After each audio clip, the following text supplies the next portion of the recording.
వేనా చెప్పాను కదా ఊరెళ్ళి వస్తానని బయలుదేరుతున్నాను. అన్ని డైనింగ్ టేబుల్ మీద ఉన్నాయి, టైంకి తినేయండి. అత్తయ్య గారు మీరు చేసేది కరెక్ట్ కాదేమోనండి, ఒకసారి ఆలోచించండి. నీకేం తెలియదు, నువ్వు ఊరుకో. నేనేదో మా పుట్టింటికెళ్ళి ఏదో తెచ్చుకోవచ్చు అనుకుంటా, నువ్వు నాకు అడ్డు చెప్తావేంటి? సరే మీ ఇష్టం అత్తయ్య గారు. ఏంటి సునందా, నాకు చెప్పకుండా ఎక్కడ బయలుదేరు? నీకు చెప్పినా ఎలాగో వద్దంటారని చెప్పకుండా బయలుదేరాను. అడిగేశారు కదా, చెప్పక తప్పుద్దేంటి? ఏం కాదండి, మా అన్నయ్య తమ్ముడు ఆస్తి పంచుకుంటున్నారంట, వెళ్ళి నేను వాటా అడుగుతాను. ఏం నీకేమన్నా మతిగాని పోయిందా? నాకేం మతిపోయింది? నాకు పుట్టింటి మీద హక్కు ఉండదేంటి? హక్కుల గురించి మరి నువ్వే చెప్పాలా. వాళ్ళకున్న దానిలో పెళ్లి చేసి నిన్ను పంపించారు కదా, దాంతో సంతృప్తి పడు.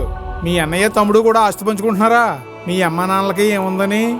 ఆ ఇల్లు ఆ పొలమే కదా, అది కూడా వాళ్ళకి లేకుండా పనిచేసుకుందామనా? అలా కాదండి, మా అన్నయ్య ఫోన్ చేసి చెప్పాడు, నేను కూడా సంతకం పెట్టాలంట. మీ అన్నయ్య ఏం చేశాడు? మీ అమ్మ మీ నాన్నకే పెళ్లి చేసుకుని అత్తారింటికి వెళ్ళిపోయాడు. మీ తమ్ముడు ఏం చేశాడు? ఊళ్ళోనే ఉండి మీ అమ్మ నాన్న పట్టించుకోకుండా ఉంటున్నాడట.